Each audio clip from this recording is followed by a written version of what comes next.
សម្រស់ដ៏ស្រស់បំព្រងនៃវគ្គបដិបត្តិសមថវិបស្សនានិងសមាទានធុដងដែលមានការដឹកនាំដោយលោកគ្រូព្រះមេគុណខេត្តដើម្បីផ្សព្វផ្សាយព្រះពុទ្ធវចនៈដើម្បីថែរក្សានៅព្រះវិន័យដ៏ថ្លៃថ្លារបស់យើងទាំងអស់គ្នាដែលគោរពកាន់នៅព្រះពុទ្ធសាសនាដែលស្ថិតថេរទៅបានក៏ដោយសារយើងទាំងអស់គ្នាចូលរួមផ្សព្វផ្សាយចូលរួមថែរក្សាហើយនេះជាសម្រស់ដ៏ស្រស់បំព្រងដែលបង្ហាញចេញពីខេត្តបៃលិនធម្មជាតិដ៏ស្រស់ថ្លាព្រះពុទ្ធវចនៈដ៏ស្រស់បំព្រងកំពុងតែបដិបត្តិប្រព្រឹត្តនៅព្រះពុទ្ធវចនៈប្រចាំខេត្តបៃលិនហើយនេះជាសម្រស់ដើរចង្ក្រមពេលល្ងាច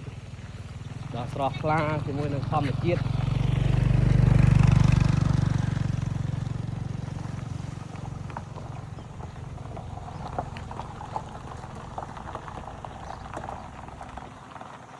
មួយជំហានឈានតាមនៅព្រះពុទ្ធវចនៈដ៏ថ្លៃថ្លាឈានតាមព្រះពុទ្ធដីកាដែលមានរាប់ពាន់ឆ្នាំមកហើយផងដែរអញ្ចឹងការប្រព្រឹត្តខ្លះมันគាត់ថាត្រូវ 100%ទេតែធ្វើឲ្យការប្រព្រឹត្តរបស់យើង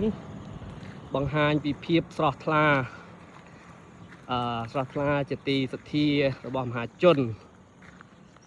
ហើយជាទីគោរពសក្ការៈនៅព្រះពុទ្ធជាម្ចាស់យើងផងដែរនេះជាភាពស្រស់ស្អាតដ៏ស្រស់បំព្រងហើយនេះជ្រុងមួយនៃទិដ្ឋភាពដ៏ស្រស់បំព្រងជាទីជ្រះថ្លារបស់មហាជនជាទីជ្រះថ្លាសម្រាប់អ្នកប្រព្រឹត្តបដិបត្តិនៅកិច្ចវត្តដ៏ល្អនៃព្រះពុទ្ធសាសនារបស់យើងពុទ្ធសាសនា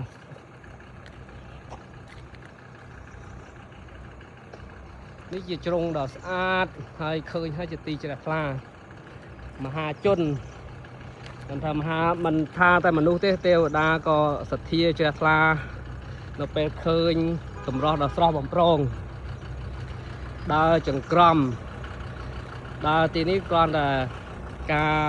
បង្ហាញពីកិច្ចបដិបត្តិជាប្រចាំមានដេកដើរឈរអង្គុយតែកាសនេះគឺដើរចង្ក្រមពីបង្ហាញពីទិដ្ឋភាពផងបង្ហាញពីកិច្ចបដិបត្តិដោយសង្ខេបនៅក្នុងប្រព្រឹត្តដើរចង្ក្រមប្រចាំថ្ងៃផងហើយទិដ្ឋភាពបែបនេះឃើញតែមានតែខេត្តបៃលិនយើងទេតែធ្វើបាន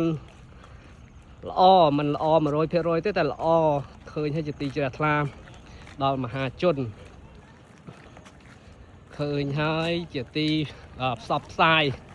ចែករំលែកទៅដល់បណ្ដាញសង្គមនានាទូទាំងពិភពលោកផងដែរទៀតសម័យបច្ចុប្បន្នយើងនេះការផ្សព្វផ្សាយរូបភាពដ៏ស្រស់ស្អាតបែបនេះក៏ចាត់ជាលក្ខណៈផ្សព្វផ្សាយនៅព្រះពុទ្ធសាសនាដែរពីដើមការផ្សព្វផ្សាយព្រះពុទ្ធសាសនានៅលើការទេសនាបង្ហាត់បង្រៀនតែសម័យបច្ចុប្បន្ននេះទេសនាបង្ហាញរូបភាពក៏ជាការផ្សព្វផ្សាយព្រះពុទ្ធសាសនាមួយផងដែរ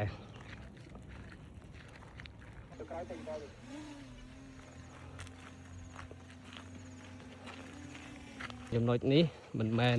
លោកគ្រូមុនមួយអង្គទេបានន័យឈានតាមធ្វើតាមព្រះពុទ្ធវចនៈនេះជាភាពស្រស់បំព្រងដែលចង់បង្ហាញពីទឹកដីនៃខេត្តបៃលិនពុទ្ធសាសនារីកចម្រើនបាន แต่ซาพุทธบริษัทแต่งบวนแต่ช่วยสับสายช่วยไทยรักษา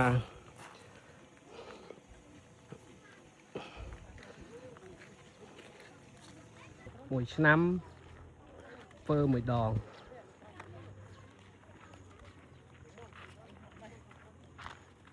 เจียกิจวัตรประจำชนามพ้องดำใบหลุมลึกพ้องดำใบบังเรียนพ้องหัวองได้บูทำไมเปียกจรานมันได้บานปอลมันได้บานสควอล